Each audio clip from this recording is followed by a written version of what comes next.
প্রিয় বন্ধুরা, চ্যানেলে সবাইকে স্বাগত জানাচ্ছি। আজকে আমরা আলোচনা করতে যাচ্ছি এসএলএসটি যারা 11-12 জন্য দিয়েছো, অর্থাৎ ইংলিশ পিজি, এটার কাট অফটা কিরকম হতে পারে সেটা নিয়ে একটা আলোচনা। তো তার আগে আমরা যেটা নিয়ে আলোচনা করব সেটা হচ্ছে পোস্টটা কিরকম আছে। আচ্ছা, পোস্টটা নিয়ে চলো দেখি যে যেটা লেটেস্ট এসএসসি থেকে দিয়েছে বা কমিশন থেকে দিয়েছে সেটা কিন্তু হচ্ছে, দেখো, ইংলিশ পিজির জন্য পোস্ট হচ্ছে টোটাল পোস্ট 594। এর মধ্যে ইউআর হচ্ছে 201 এবং হচ্ছে ফিমেল হচ্ছে 28। তারপরে বাকিগুলো তোমরা দেখতেই পাচ্ছ, এসটি হচ্ছে 29 এবং 4, এসসি হচ্ছে 102, এটা একটু বেশি আছে, এবং হচ্ছে 16। আচ্ছা, ওবিসি এ হচ্ছে 48 এবং হচ্ছে 7। আচ্ছা, ওবিসি বি হচ্ছে 34 অ্যান্ড 6। আচ্ছা, এটা হচ্ছে পোস্ট সংখ্যা। মোটামুটি এগুলো যোগ করলে দাঁড়ায় হচ্ছে বাংলা মিডিয়ামের ক্ষেত্রে 482 এবং 72, এই পোস্ট সংখ্যাটা দাঁড়াচ্ছে। এবার দেখো, এই পোস্টের মধ্যে যখন আমরা কোনো কাট আপ করি, তখন কিন্তু কাট আপটা সাধারণত জেনারেল মেলটা ধরে কাট আপটা করা হয়, তারপর আস্তে আস্তে কাট আপটাকে একটু কমানো হয়। তো এখানে আমরা জেনারেল মেলের ক্ষেত্রে দেখছি 201 জন। তো এটার একটা কাট আপ মোটামুটি আমরা ধরবো। তারপরে ওবিসি এ বা ওবিসি বি এরকম আসবে, যদিও এবার একটু আমাদের লিস্টিংটা চেঞ্জ হওয়াতে, ওবিসি এ বি এর লিস্টিংটা চেঞ্জ হওয়াতে কোনটা বেশি প্রেফারেন্স পাবে এখানে কিন্তু সেটা আন্দাজ করা যাচ্ছে না। আমাদের এক জন অ্যাসপিরেন্ট তিনি বলেছেনও যে এটা কি হতে পারে। আচ্ছা, সেটা তো রেজাল্ট বেরোলেই বোঝা যাবে বা আমাদের কাট আপ বেরোলেই বোঝা যাবে, কিন্তু আমরা এখন কাট আপটা ধরবো হচ্ছে শুধু ইউআরটার মেল। আচ্ছা, তারপরে বাকিগুলো একটু একটু করে কমতে থাকবে। আচ্ছা, এবার ব্যাপারটা হচ্ছে যে এবার আমাদের দেখতে হচ্ছে যে প্রশ্ন টাইপটা কিরকম ছিল। আমরা প্রশ্ন টাইপটা চলো একটু দেখে নিই তাহলে। প্রশ্ন টাইপটা যদি এবার আমরা বলি, তাহলে কিন্তু প্রশ্ন টাইপটা আমরা দু ধরনের এখানে অ্যাসপিরেন্ট পাবো। দু ধরনের অ্যাসপিরেন্ট বলতে, এক ধরনের অ্যাসপিরেন্ট শুধুমাত্র 11-12 জন্য পড়েছেন, তারা 11-12 দিবেন। কারা সেটা আমরা একটু পড়ে আসছি। আচ্ছা, আরেক ধরনের অ্যাসপিরেন্ট হচ্ছে যারা 11-12 এবং 9-10 দুটোর জন্য পড়েছে, কিন্তু তাদের ক্ষেত্রে আমরা একটা জিনিস লক্ষ্য করি যে তাদের কিন্তু ফোকাসটা ছিল হচ্ছে 9-10-এর দিকে। 11-12টার তারা বেশি সময় পাননি। এবার হচ্ছে 9-10 পড়ার পরে যে 7 দিন ছিল তার মধ্যে কিছুটা মেকআপ দিয়েছে। তো এরকম আমরা দু ধরনের এক্সপেরিয়েন্স দেখছি।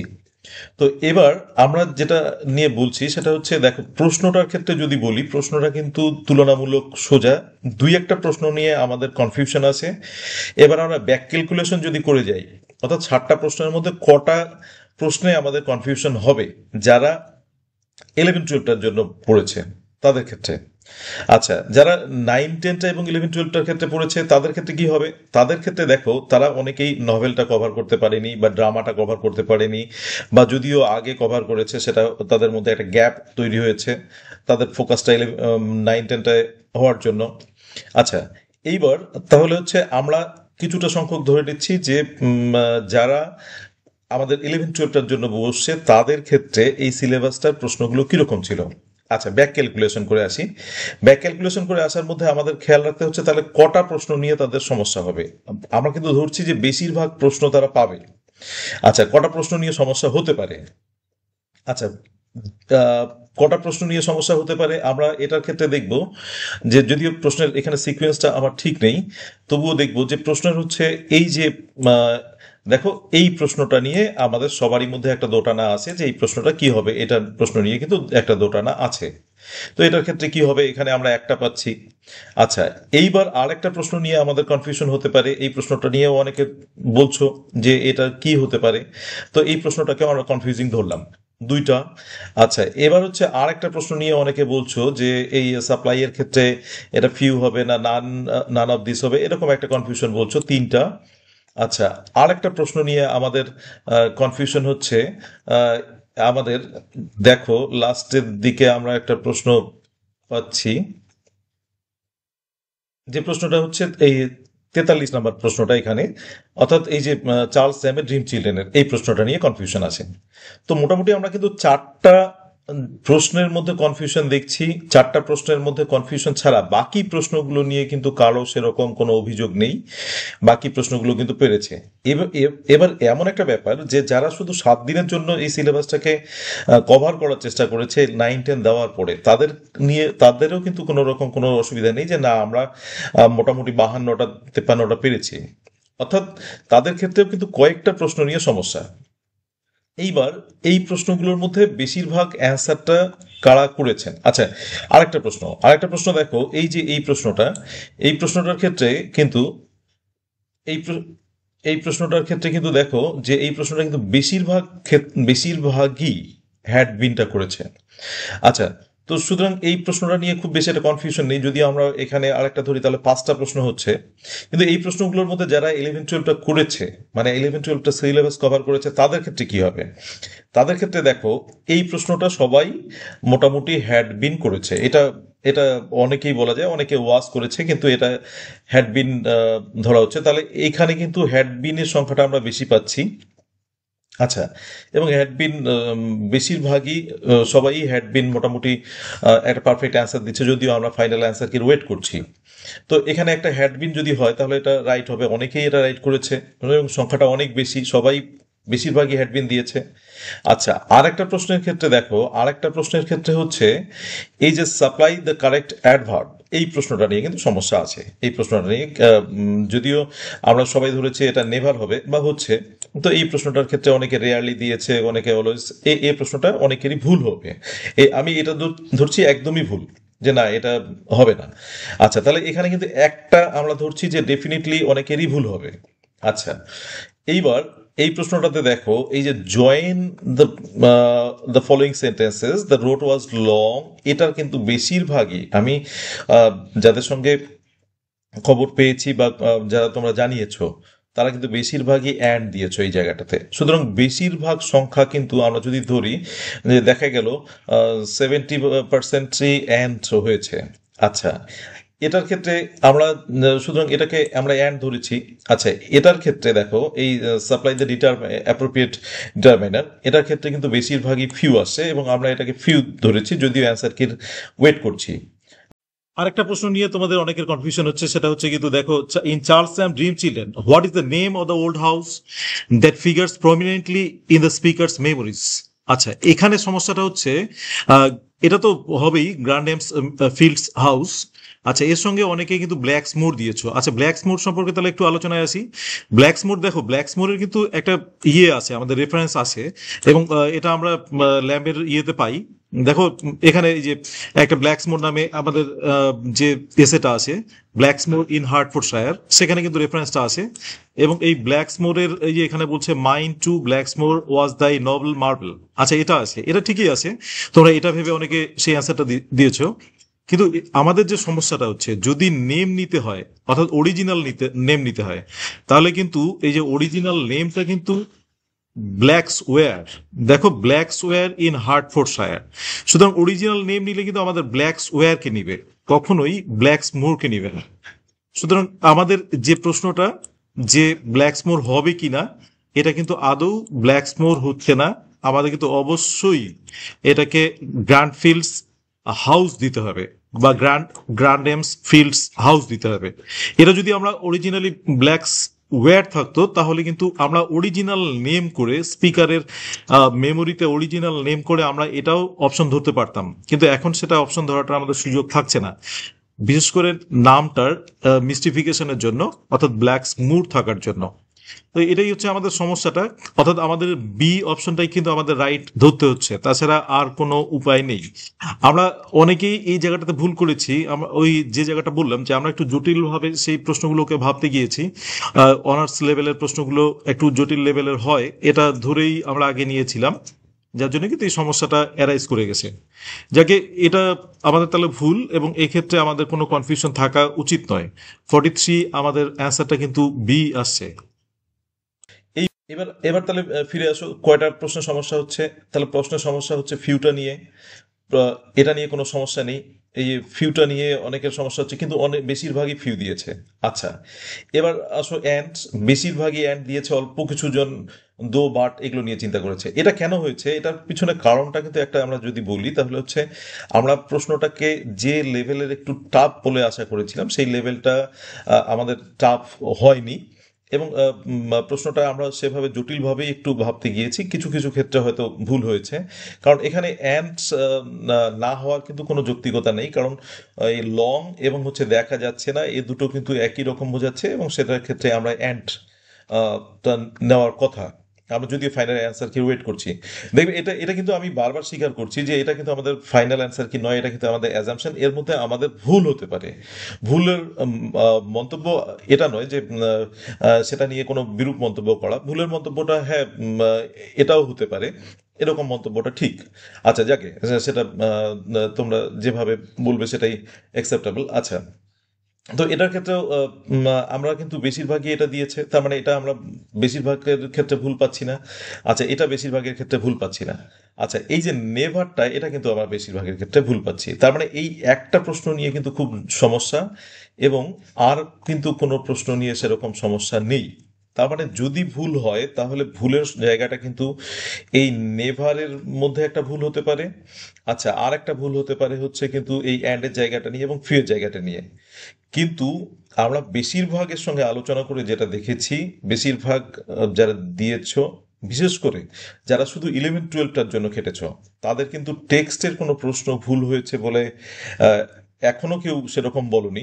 আচ্ছা, এইবার যে বাকি যে প্রশ্নগুলো আছে সেই প্রশ্নগুলোর মধ্যে কিন্তু দুটো প্রশ্ন নিয়ে সমস্যা হচ্ছে, কিন্তু বেশিরভাগই কিন্তু দুটো প্রশ্নের এই যে আমরা অপশনটা ধরছি অফিসিয়াল অ্যান্সার কি পাওয়ার আগে সেই অপশনটাই কিন্তু নিয়েছে। সুতরাং এখানে কিন্তু দেখা গেল সেটা 70%ই এই অ্যান্সারগুলো নিয়েছে।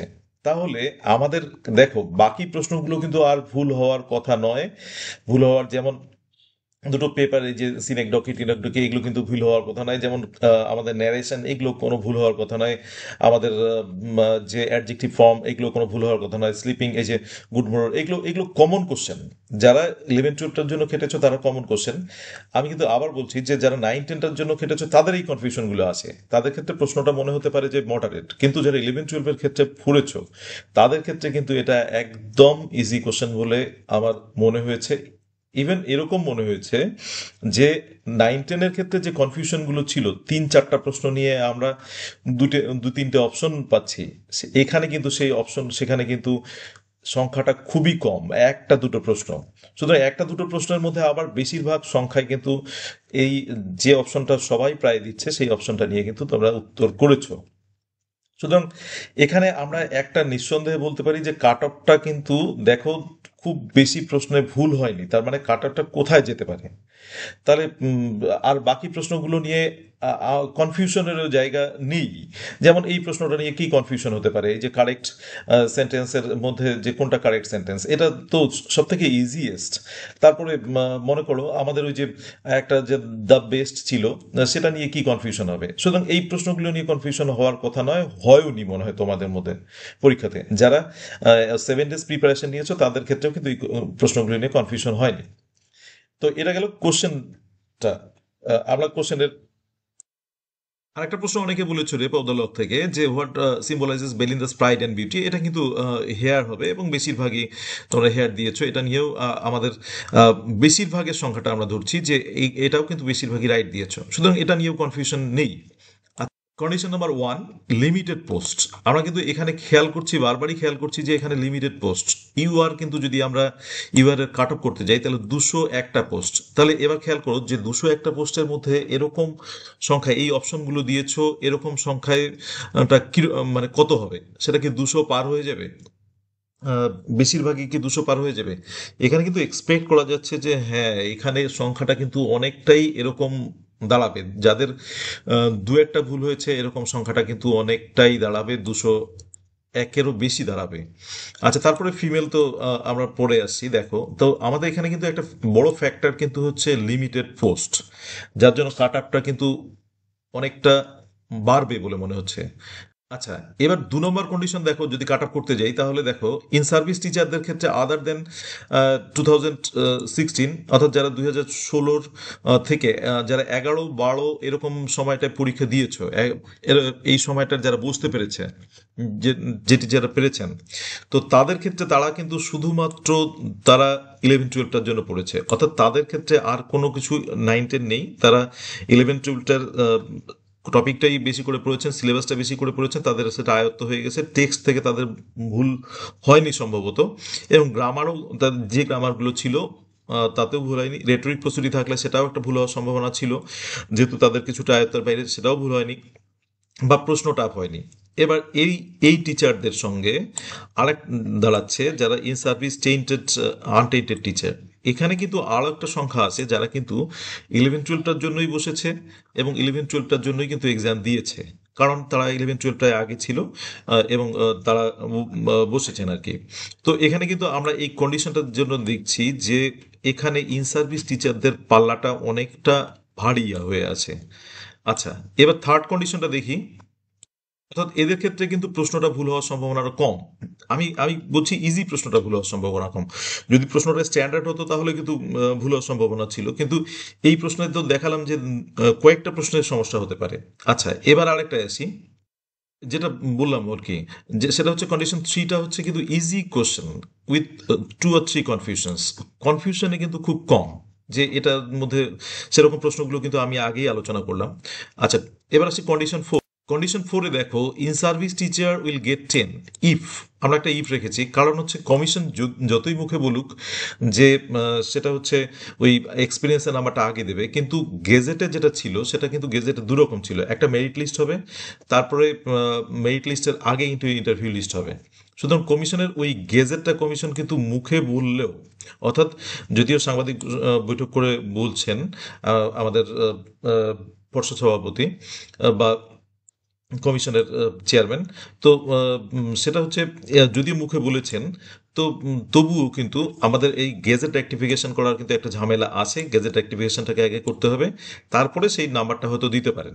অনেক বলছে হ্যাঁ দেবে, মুখে বলছে হ্যাঁ দিতেই পারেন, কিন্তু রেক্টিফিকেশন করতে হবে, এবং রেক্টিফিকেশনে কিন্তু একটু আইন জটিলতাও থাকতে পারে, কারণ একটা পরীক্ষার একটা গেজেট প্রকাশ করে সেটাকে রেক্টিফাই পরীক্ষার পরে করা, এটা কিন্তু একটু জটিলতা আছে। সুতরাং সেটা নিয়ে যদি দেয় তাহলে কিন্তু ইন সার্ভিস টিচাররা সেখানে 10 নম্বর পাবে, এবং 2016 যারা বসেছেন, এবং আদার দেন 2016 যারা 2011-12-এর জন্য বসেছেন, তারা সবাই কিন্তু 10 নম্বর পাচ্ছেন, এবং প্রশ্নের সংখ্যাটা কিন্তু ভুল হওয়ার সংখ্যাটা কিন্তু কম। তো এরকম একটা কন্ডিশনে আমাদের কিন্তু কাট আপটা চিন্তা ভাবনা করতে হচ্ছে। তো কাট আপটা চিন্তা ভাবনা করতে গেলে এই যে 200 পোস্ট, এবং এই যে এসসি 102 পোস্ট, এবং হচ্ছে OBC 48 post, OBC B 34 post, এগুলো কিন্তু খুব বেশি একটা ফ্যাক্টর করছে না ওই যারা ইন সার্ভিস টিচাররা যারা বসেছেন 2016 এবং আদার দেন 2016, তাদের ক্ষেত্রে কিন্তু এই বসার তুলনায় এই পোস্ট কিন্তু সেরকম কিছুই নয়। আচ্ছা, এবার তাহলে কি জেনারেলদের ক্ষেত্রে বা আমাদের যারা ফ্রেশার আছে তাদের ক্ষেত্রে কি সুযোগ নেই? হ্যাঁ, সুযোগ আছে। এবার এটা নির্ভর করছে হচ্ছে কিরকম করে, আহ, কিরকম ইন সার্ভিস টিচারদের জায়গাটা থাকার পরে জেনারেল ক্যান্ডিডেট, সরি ফ্রেশার ক্যান্ডিডেটটা কতটা সেটার স্কোপ পাচ্ছেন, তবে সেটাই দেখার। আর তবে যেটা ব্যাপার সেটা হচ্ছে যদি যারা 9-10-এ আছে এখন ইন সার্ভিসে, তারা যদি 11-12টায় ঢুকে যায়, সেক্ষেত্রেও কিন্তু আমাদের বরং সুবিধা হচ্ছে 9-10টাতেই সুবিধা হবে, 11-12টাতে কিন্তু সে তুলনায় সুবিধাটা অনেক কম, আহ, ভালো মানে প্রশ্ন সোজা হওয়ার জন্য। তো এটাই কিন্তু একটা ফ্যাক্টর দাঁড়াচ্ছে আমাদের কাট আপ করতে গেলে। তো এই জন্য কাট আপটাকে, আমার মনে হয় কাট আপটা এরকম একটা হাই কন্ডিশনে যাবে যে কাট আপটা প্রকাশ করাটা ঠিক হবে না, কারণ এটা নিয়ে অনেকটা সমস্যা হবে, যার জন্য এই কাট আপটা কিন্তু একটু হাই হবে এটাই এক্সপেক্ট করছি। এবং তোমরাও এই কন্ডিশনগুলো দেখেই বুঝতেই পারছো কাট আপটা একটু কিন্তু হাই হতে পারে। তো এটাই ছিল আমাদের একটু আজকে আলোচনা। কাট অফের নাম্বারটা দিতে পারছি না, প্রশ্নগুলো এবং জটিলতাগুলো তুলে ধরলাম, পোস্টের সংখ্যাটা তুলে ধরলাম, এটা নিয়ে নিজেরাই একটু কাট আপটা আন্দাজ করে নেবে। এবং অবশ্য আমাদের একটা পোলও আছে, পোলে তোমরা অলরেডি বলেছো যে কাট আপটা কীরকম হতে পারে, সেই পোলটা কিন্তু আমরা দেখেছি, যে পোলটার মধ্যে অনেকেই আমাদের যেটা করেছো দেখো, পোলের মতামতটা দেখছি। পোলের মতামতটা হচ্ছে আমাদের 1400 জন ভোট দিয়েছে, তার মধ্যে কিন্তু হচ্ছে দেখো 53 থেকে 55, এটা এই সংখ্যাটা কিন্তু 35% বলেছ। তার 56 থেকে 58 25% বলেছ, 58 থেকে 60। তবে আমার মতে এই কাট আপটা কিন্তু বেশি হবে, এবং কাট আপটা কিন্তু অনেকটাই বেশি হতে হয় আর কি। আচ্ছা, এবার পোলের 9-10-এরটা বলছি। 9-10টাকে নিয়ে কিন্তু খুব বেশি একটা দ্বিধা নেই। দেখো, প্রায় 48%, প্রায় 50% বলেছো। আমরা যেরকম কাট আপ একটা আন্দাজ করেছি আমাদের চ্যানেলে, 55 থেকে 57, এটা কিন্তু বেশিরভাগই আন্দাজ করেছো, সুতরাং এটা নিয়ে কিন্তু দ্বিধা নেই। কিন্তু 11-12টার ক্ষেত্রে দেখো একটু কিন্তু দ্বিধা আছে। এটা 35, অনেকে বলছো 56 to 58, 25%, এবং 23% দেখো কাছাকাছি, সুতরাং এটা নিয়ে কিন্তু একটু দ্বিধা আছে। আমরা দ্বিধাটা রেখেই বলছি যে কাট আপটা কিন্তু একটু বেশি যাবে। তো এটাই হচ্ছে আমাদের পোলের রেজাল্ট। আচ্ছা, আর 9-10-এর ক্ষেত্রে কিন্তু আমাদের পোলের সংখ্যাটা অনেক বেশি, 2100 জন দিয়েছে, তাতে কিন্তু 50% বলছে কিন্তু 55 to 57। সুতরাং এটা কিন্তু অনেকটা মেলার কথা। তো এটাই হচ্ছে আমাদের আজকের আলোচনা ছিল। কাট আপটার নাম্বারটা দিতে পারছি না, এক্সট্রিমলি সরি। এবার হচ্ছে কাট আপটা একটু আন্দাজ করে নেবে, এত বেশি নাম্বারটা দেওয়াটা আহ, ঠিক হবে না। আচ্ছা, thank you for watching the video. Please subscribe the channel Let's Learn Blowing Birds and stay tuned.